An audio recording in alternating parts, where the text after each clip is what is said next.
प्रधानमंत्री जी को धन्यवाद देते हैं। वो चेतनशील व्यक्ति हैं। ठीक आज से 4 दिन पहले माननीय प्रधानमंत्री जी ने, अटल जी ने अग्नि परीक्षण के समय शाम को राष्ट्र को संदेश दिया था। एकाएक हम लोग सुने कि राष्ट्र को संबोधित करने वाले हैं प्रधानमंत्री जी। सब कार्यक्रम छोड़ के हम लोग बैठ गए टीवी पे और हम लोग इंतजार में थे कि चेतनशील व्यक्ति हैं, गलत कुसंगति में फंसे हुए थे। अभी उनको चेतना जरूर जगी होगी। जैसे रहीम ने कहा था, जो रहीम उत्तम प्रकृति का करी सकत कुसंग, और चंदन विष व्यापते रहे लिपटे रहत भुजंग। इसका यह मतलब ये हुआ कि जो अच्छे इंसान होते हैं अगर कुसंगति में फंस गए तो उनके ऊपर कोई असर नहीं होता है। जैसे चंदन के को पूरा चंदन को विषधर लपेट के रखता, चंदन पर उसका असर नहीं होता। लेकिन दुर्भाग्य है हम लोग के इस देश का, नैतिकता का पाठ पढ़ाने वाले हम जैसे लोगों को बताने वाले, सत्ता ऐसी चीज होती है, सत्ता की ऐसी भूख होती, न जाने कितने राजे महाराजे, कितने रूलर आए देश में और बोलते चले गए हम धरती पर कब्जा कर लेंगे, हम किसी को आने नहीं देंगे। रावण भी आए तो बोले कि हम सीढ़ी लगाएंगे स्वर्ग में, लेकिन धरती ज्यों के त्यों है और खामोश है। ये जो मन है, ये मन इतना मतवाला है कि चेतता नहीं। जा सुनिए सब, उसमें हम सब लोग हैं। आप सुनिए भाई, उसमें हम सब लोग हैं। हाँ, वो बता रहे हैं, वो भी बता रहे हैं। मुझे अफसोस है कि आप जा रहे हो। कहीं मेरे चाचा बैठे हैं, गफूर चाचा, कहीं मेरा भाई बैठे हैं नीतीश कुमार, लेकिन धर्म अधर्म की बारी आई है तो आज गद्दा चलाना पड़ रहा है तुम्हारे पीठ पर हम लोग को। चिंता मत कर। तो ये जो मन है मतवाला, कहीं हम लोग के गुरु जौहर साहब बैठे हुए हैं, गुरु थे हम लोग के। मुझे अफसोस है, मैं आता हूं कि ये जो मन है माननीय प्रधानमंत्री जी, मतवाला, भोला है, ठुमक ठुमक के थिरकता है, चाहे होली हो या कोई हो। जैसे आप थिरक रहे थे और हम कपड़ा फाड़ के पटना में होली गा रहे। ऐसे ही लोगों के लिए ये धरती ज्यों का पृथ्वी खामोश है, वहीं ज्यों का त्यों है। सूफी आए, संत आए, आपके सूफी संत जैसे अडवाणी जी बैठ के उपदेश पढ़ा रहे थे। आपने सोचा नहीं कि आपका सत्यानाश क्या हुआ, किसने किया ये बात। उन दिनों में सूफी आए, संत आए और भटकते इंसान को, मतवाला इंसान को, जो बहन को बहन नहीं समझता, दूसरे के बाप को बाप नहीं करता, प्रणाम नहीं करता, तो सूफी और मौलाओं ने कहा कि दौलत दुनिया माल खजाना दुनिया में रह जाएगा और मुट्ठी बांध के आया बंदा हाथ पसारे।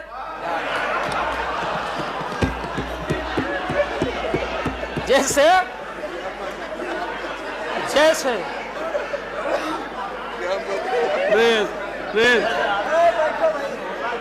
लेकिन ये जो मन है,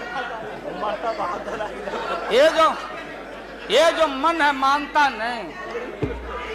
आपने कहा था यहीं अरे बंद।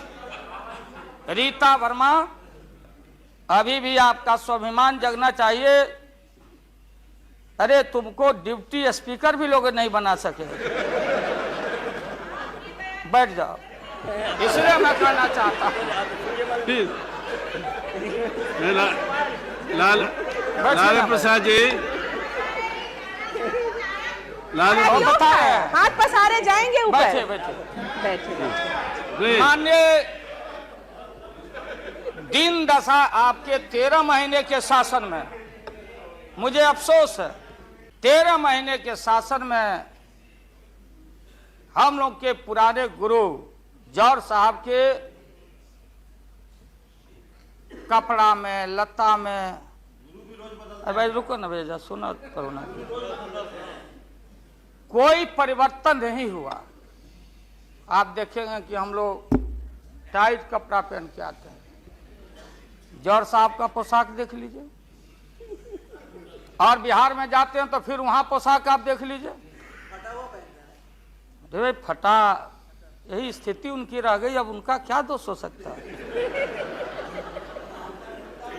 तो आखिर इनका और उनका जो मिलन हुआ, जौहर साहब का और रूमर फ्लोटिंग सेंटर का जो मिलन हुआ, तो ये बड़े सोच समझ के हुआ। तो जौहर साहब के मामले में जो भ्रष्टाचार पर सोच है, जो बताते रहे हैं, हम लोग को जेल भेजवाते रहे हैं। राबड़ी देवी महिला मुख्यमंत्री, जिसका मुकदमा में नाम नहीं हो, अपमान कराते रहे हैं। राबड़ी देवी मिलती है माननीय प्रधानमंत्री जी से मेरे साथ में, प्रधानमंत्री जी ने माना कि बहुत गलत काम हुआ। तो मैं फिर आऊंगा। आपने कहा था कि दुनिया का सबसे बड़ा स्काम है पशुपालन स्काम। आएगा दूध का दूध, पानी का पानी, जैसे सारे बैठे हुए लोग। अब बचा कौन है इस मुल्क में? कौन बेदाग बैठा है? और मैं इन चीजों को आज कोई छेड़छाड़, कोई बात नॉर्म्स के खिलाफ मैं जाना नहीं चाहता हूं। बातें दबाई नहीं जा सकती, चाहे जितनी बातों को हम जहां भी थापर साहब के टीवी में या जहां भी हम कोई बातों को कह डालें, बात दबती नहीं है, अभिलेख मिटता नहीं है। आप माननीय प्रधानमंत्री जी, आपने चिंता जताई और इतिहास को, आडवाणी जी गृह मंत्री जी ने गृह को खराब किया है। आपका जो गृह है उन्होंने खराब किया है, और आप मतवाले की तरह, आपका ज्यादा दोष नहीं है। मैं किसी को अपमान करने के लिए नहीं कहता हूं। मैं जन्म लिया था फुलवरिया गांव, गोपालगंज में, फुलवरिया गांव में। तो हम लोग को मालूम नहीं कि हमारे भविष्य में क्या लिखा है। तो ये गोसाई लोग एक ऐसा रखते थे पशु, बैल, आंख पर मासा है, पीठ पर पैर है, बहुत छोटा नाटा है, जिसको नादिया बोलते उत्तर प्रदेश में। हम लोग अपने यहां बसहा बैल बोलते। भोला बाबा, शंकर बाबा का अवतार माने बसहा बैल। और वो जो गोसाई है, कपड़ा उपड़ा उड़ा के और हजारों चिट्टी कौड़ी उसमें साट के रखता, गेरुआ बस्तर पहन लेता। और हमारे साधु लोग जो ये बैठे हैं, देखिए, इसी रूप में रहता। वो बेचारा गरीब है, वो लेके गांव गांव घूमता। मेरे गांव चला आया मेरे पास। मेरी माँ बैठा दी ओरी के नीचे खपड़ा घर के, देखो बाबा, देखवा दो मेरे बेटे के भाग में क्या लिखा हुआ। ये हम ही अकेले नहीं, लाखों लोग जो गांव से आते, उनको इन बातों की जानकारी है। अब वो गोसाई बाबा दोनों हाथ को मुट्ठी बांध के आगे करते कि इसमें नौकरी मिलेगा कि नहीं, या इसमें नहीं मिलेगा। तो दोनों मुट्ठी जब आगे करता तो गोसाई बाबा बोलता, बोलो भोला, देखो देखो इसके हाथ में क्या लिखा है। तब बैल का स्वभाव है बसहा का कि जब मुट्ठी बढ़ाइएगा तो समझेगा कि कुछ खाने को दे रहा है, तो कभी बाएं में कभी दाएं में सूंघता। आज जब वो भोला बाबा समझ जाता, चेतनशील है कि हमको ठग रहा है गोसाई, तब बोलते रहता, पीठ ठोकते रहता, नहीं आता है सूंघने के लिए हाथ मुट्ठी। तब गोसाई पीछे से खोदता, तब वो ध्यान दे घंटी करके, महोदय मैं अपमान का नहीं, आप कभी कभी बढ़ते थे कोई काम करने के लिए, लेकिन फिर रिवर्स गियर में चले आते। जो नादिया का हाल रहा वही 13 साल में आपको नागपुर ने और एलआईओ ने हाल करके आपका रखा। ये है रखा 13 महीना। आपको एक मौका था, आप कांग्रेस की बात करते, सीपीआई सीपीएम की बात करते। जौहर साहब वहां बैठे हैं। सन 77 में छपरा से मैं मेंबर पार्लियामेंट बन के आया था लोकसभा का।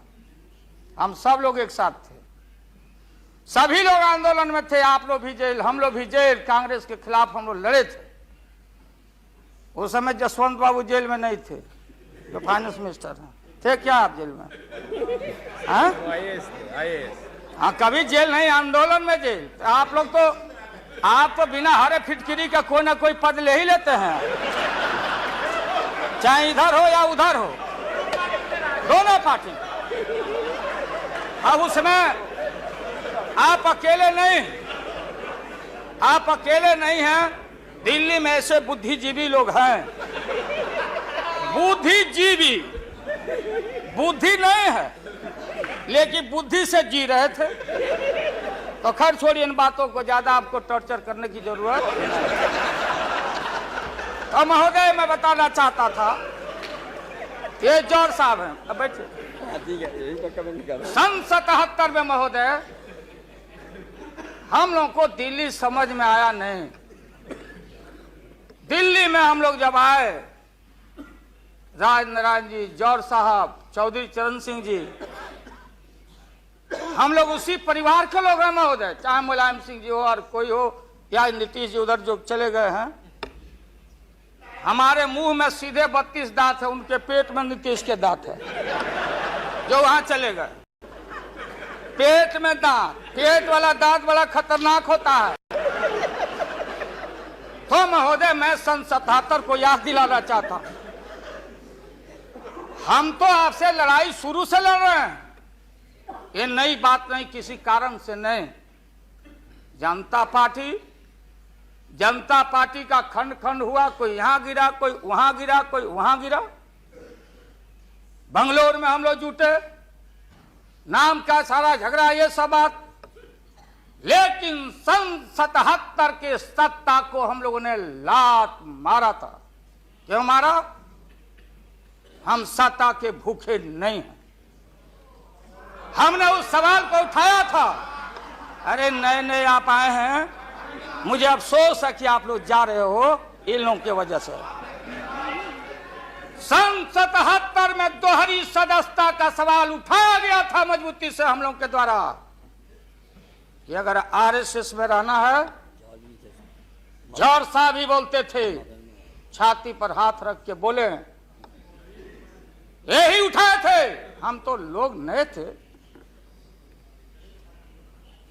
हम लोगों ने कहा था या तो आरएसएस में रहिए या तो जनता पार्टी में रहिए। दोहरी सदस्यता नहीं चलेगा इस मुल्क में, और देश के सेकुलर कैरेक्टर और फाउंडेशन को हम लात नहीं मारेंगे। आपको याद होगा, इसलिए हम लोग टूटे और हम लोगों ने नारा दिया, चरण नहीं तो चुनाव।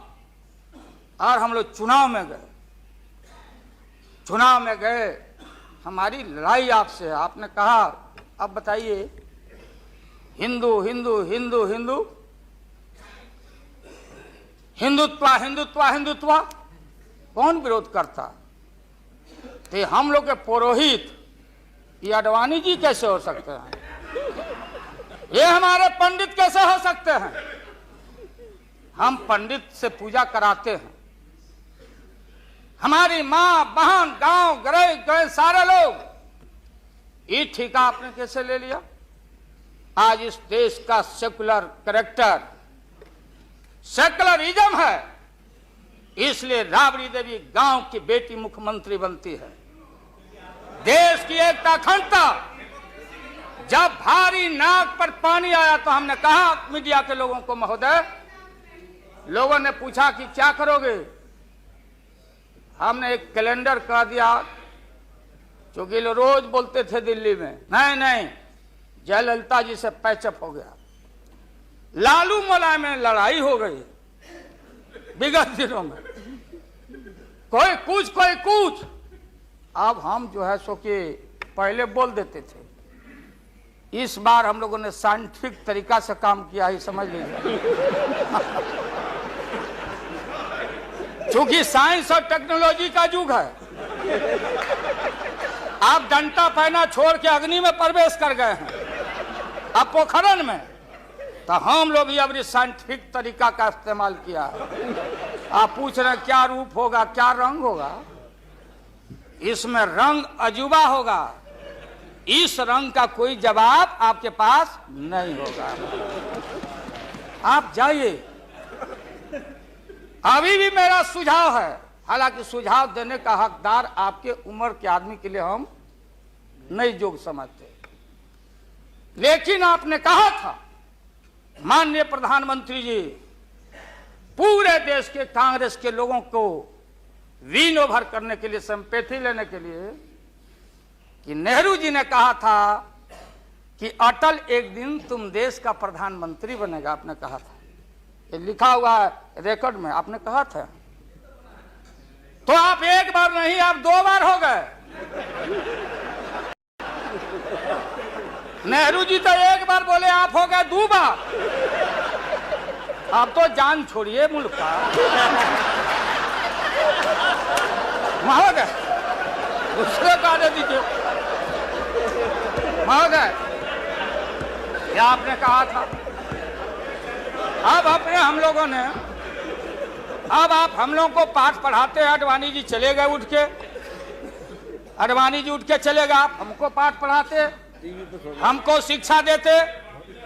जब हमारे आदरणीय जो चोटी के नेता थे मुल्क के नेहरू जी जैसे लोग, लोहिया जी, जयप्रकाश नारायण जी, सारा जो पक्ति के उस समय नेता थे, उन्होंने आपको जरूर आशीर्वाद दिया, और उनके आशीर्वाद से 2 बार आप हो गए। लेकिन अभी जो आपने कार्यक्रम घोषणा किया था इसी हाउस में, जवाहर रोजगार योजना को क्यों मिटा दिया आपने? रीनेम क्यों कर दिया? सारे चीज को कंपाइल क्यों कर दिया? इंदिरा आवास को क्यों आपने रिकंपाइल कर दिया? आप इतिहास को मिटा के और आरएसएस के संस्कृति को देश की जनता पर लालच दिखा के लादना चाहते हैं। इसके लिए हमने कहा, ये सवाल सत्ता का कौन क्या हो नहीं हो, क्या कौन मंत्री, क्या मंत्री हो, मंत्री आएंगे और जाएंगे, लेकिन एक बार मुल्क मुट्ठी से निकल गया तो फिर संभाल से बाहर हो जाएगी बात। इसलिए आपसे निवेदन है कि आप वोटिंग के पहले सीधे राष्ट्रपति भवन में चले गए। आपने पहले भी ये काम किया है, और ये लोग घेर घेर के आपका अपमान करवा रहा है। कह रहे कि जीत जाएंगे, जीतेगा, आप तो हार चुके हो। गलत फहमी में नहीं रहना। आज इस बार वोटिंग होगा खड़ा होकर, अगर वोटिंग भी हुआ तो। अब वो टेक्निकल काम में हम लोग नहीं जाएंगे। उस बार आपने भी गलती कर दिया था और हमारा भी बटन गलत दब गया था, प्रधानमंत्री ने भी। इसलिए मेरा निवेदन है, देख, अरे भाई रुकिए ना। अरे क्या जी, हाँ, बोगस वोट पड़ी थी, उसका क्या हुआ? बोगस वोट जो पड़ा था ना, अबरी ऐसा दुरुस्त वोट पड़ रहा है कि हमेशा के लिए याद रहेगा आपको, बढ़िया से वोट पड़ेगा। इसीलिए मैंने कहा कि पीला वाला कागज नहीं रहेगा, कहाँ लाल जला कहाँ उजर जला। अब ये जौहर साहब को देखिए, देवगौड़ा जी पीछे बैठे हैं, नीतीश जी वहां, हमारे भाई रामविलास पासवान जी बैठे हैं। हमने कहा कि सोनपुर में प्रधानमंत्री जी को ले जाके आप पुल गंगा पर बना नहीं तो देश के प्रधानमंत्री से काहे उद्घाटन करवा दिया, और इन्होंने नीतीश जी ने स्वीकार किया। अब आप जहां गए प्रधानमंत्री जी बिहार शरीफ में, ये नीति है, हमारी पॉलिसी है कि कोल पीठ जहां होगा वहीं थर्मल होगा, सरकार की नीति है। औरंगाबाद में ये जो प्रोजेक्ट था बिजली का, वहां से समता पार्टी का समर्थन है, वहां का एमपी यहाँ बैठे हुए लड़का राम नरेश भाई हमारा लूटन सिंह थे, उनका लड़का हम लोग लूटन यादव बोलते थे, हम जान दे के जीता थे। वो लड़का क्या हालत है समता पार्टी का, आप जाके देखिए औरंगाबाद में। नीतीश जी ले गए वहां, कहां ले गए? बाढ़ में। बाढ़ में थर्मल जहां वाटर लॉगिंग है, जहां जला का पूरा इलाका है, वहां ले गए और आपसे ले गए, वहां उद्घाटन करवा दिए। हमने कहा है प्रधानमंत्री को, हमने मुख्यमंत्री को सुझाव दिया है कि राजेंद्र सिंह से पूछो तो लिख करके राज्य सरकार कि ये प्रोजेक्ट कब बनेगा, कब बना है, कितना पैसे का प्रावधान है। जो हम कर सकते हैं वही काम करें। बिहार को कितना ठगा जाएगा आप बताइए तो। अभी 14 तारीख को जौहर साहब नीतीश जी चले गए नालंदा में, कहा राजगीर में। राजगीर हमारा संस्कृति और हिस्ट्री हमारा है, हमारा जरासंध का अखाड़ा है, हमारी संस्कृति है, शांति स्तूपा है। वहां आपने कहा कि ऑर्डिनेंस फैक्ट्री हम लगाएंगे। आपने कहा था कि नालंदा में वोट के लिए ऑर्डिनेंस फैक्ट्री लगाएंगे, और जब आपको मालूम हुआ कि आपकी विदाई हो रही है तो जल्दी जल्दी कम से यहां बैठ के एमपी आपको ठीक करना चाहिए था। आप चलेगा वहां राजगीर, भिजवा दिया आदमी की राबड़ी देवी मुख्यमंत्री को भी अतिथि के रूप में लाइए। आज से पहले जितना आपने काम किया है बिहार में, उद्घाटन चाहे रेल का हो या पुल का हो या कोई चीज, कभी बिहार के जब फेडरल सिस्टम है, संविधान एक है, राष्ट्रपति एक है, सुपरमेंट है, स्टेट जहां क्षेत्रीय पार्टियों को आपने कहा कि हम आपको स्ट्रेंथन करेंगे, राज्य को हम स्वायत्तता देंगे, लेकिन राज्य के मुख्यमंत्री को पता नहीं, और केंद्र का मंत्री जाके जहां मन में आता माटी कोड़ता, उद्घाटन करता, झूठ बोलता, बिहार को चीट करता। इसलिए हमने कहा ऐसा ही लोग महसूस नहीं करें। हम कॉपरेट करना चाहते थे आपको बिहार के विकास के लिए। आप करते विकास, जो विकास आपने बहन ममता जी के लिए किया है कलकत्ता में 13 महीना में, वो तो उन्हें बताएगी कि आप जो पैकेज दिए थे वो पैकेज का क्या हुआ, वो बोलने लगेगी। तो हम लोग उम्मीद करते हैं कि सच्चा सच्चा बात बोले। तो हम लोगों ने कहा था ये झूठ नहीं होना चाहिए। हमने कहा कि भाई बिहारी लोग बड़ा भारी, हमेशा ठगे जाते रहे। राज्य सरकार की जो कुबत हो, आप बताइए वहां पानी कहां? हमने मालूम किया कि सफिशिएंट वाटर होना चाहिए आयुध कारखाना के लिए। देयर इज नो वाटर, कोई पानी नहीं है। तो अब आप झूठ मूठ के, आप लोगों को डर हो गया कि चुनाव हो जाएगा, जान बचाना है, तो झूठा एक खोल दिया आपने वहां कि भाई हम तो खोल दिया था कारखाना, इन लोगों ने हमारी सरकार को हटा दिया, इस बार जोर लगा दो फिर कारखाना खोलेंगे। देश की भोली भाली जनता और विशेष करके बिहार की जनता के साथ घात नहीं होना चाहिए।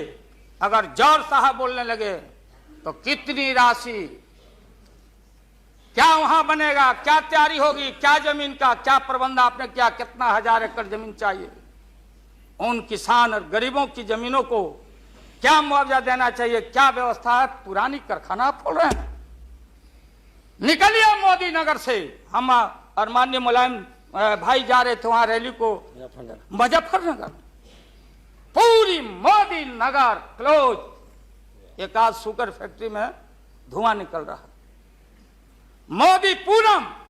राष्ट्रपति जी अब हम लोग से पूछेंगे कि वैकल्पिक सरकार कौन कौन मिलके बना रहे हो। ये हिसाब हम राष्ट्रपति जी को देंगे, आडवाणी जी को नहीं। ये है well well well establish parliamentary norm से ही है, और आपका इसमें इज्जत बच जाएगा। पीठ में धूरा लगने से अच्छा है सीधे जाके वहां दे दो, इज्जत बच जाएगा। कि आरएसएस ने आपको चलने नहीं दिया, देश का नाश आपने कर दिया, सत्यानाश पर पहुंच गया। हम लोग कुछ नहीं चाहिए, हम लोगों को सुन लीजिए मुलायम सिंह यादव को, सांप्रदायिकता के खिलाफ एक एक कतरा खून जब तक हमारे शरीर में रहेगा। और इस बार हम चाहते हैं भारत से हमेशा के लिए सांप्रदायिकता का विदाई हो रहा है। दोबारा फिर आप आने वाले नहीं।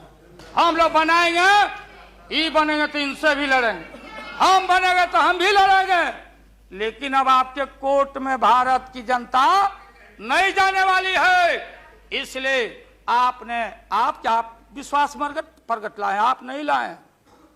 वो तो राष्ट्रपति जी बोले। 3 महत्वपूर्ण पॉलिटिकल पार्टी, चौटाला जी का पार्टी मामूली पार्टी है, चौटाला जी का पार्टी वो लोक दल है। बिहार, हरियाणा, यूपी, ये चारों तरफ हम लोग का, राजस्थान, गुजरात हमारा ग्राउंड है। मोरल आपके पास ग्राउंड है यहाँ। और देश के तेज तराक कहाँ गए सुब्रमण्यम स्वामी साहब? भले इनका संख्या नहीं हो, ये अकेले हैं। ये वही हैं जो किसी कवि के विषय में, बिहारी कवि के विषय में किसी कवि ने कहा था कि सत्सैया के दोहरे और नावक के तीर आ देखन में छोटे लगे, घाव करे गंभीर। तो ये 3 पॉलिटिकल पार्टी राष्ट्रपति जी को जाके विड्रॉ कर लिया। बूटा सिंह जी तो पहले ही से, बूटा सिंह जी। तो ये 3 पार्टी जब रिड्यूस हो गया, आप कांग्रेस को हमको क्यों ब्लेम करते हैं?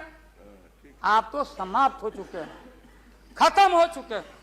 ये हम देश की जनता को मालूम है। यहाँ भाषण चतुराई से आप नहीं कह सकते कि हम लोगों ने गिराया। ये तो आप खुद, आपका जो जिनका समर्थन था घट गया, आप खत्म हो गए। चलिए अब यहाँ से हम क्या करेंगे नहीं करेंगे, हम क्या करेंगे नहीं करेंगे उसकी चिंता आपको क्यों है? हम भैंस चरा के दूध के पी लेंगे, बेच लेंगे आपको, लेकिन सत्ता पर हम नहीं रहने देंगे, ये जान लीजिए। इसलिए आपने रुके, अपने मन से आपने विश्वास मत प्रकट नहीं किया। देश के प्रधानमंत्री, गृह मिनिस्टर साहब, होम मिनिस्टर और पार्लियामेंट्री अफेयर्स मिनिस्टर गए राष्ट्रपति जी के यहाँ कि आप ऐसा मत करिए। आप कौन होते हैं करने वाले? वहां आपने कुतर्क दिया, और हम लोग सब नेता गए तो हम लोगों ने तर्क दिया। आपने कुतर्क दिया और हम लोगों ने तर्क दिया। उदाहरण है, प्रेसिडेंट है बीपी सिंह देवगौड़ा जी, और हाल में राबड़ी देवी बहुमत में। अब भंडारी जी बोले कि बिना फ्लोर ऑफ द हाउस में कॉन्फिडेंस लिए हुए आप बजट में हाथ नहीं लगा सकती। तो भारत एक, संविधान एक, राष्ट्रपति एक। तो बिहार में कुछ, और यहाँ आप गए थे कुतर्क पेश करने। इसलिए राष्ट्रपति जी को जितना बधाई और धन्यवाद दिया जाए वो कम है।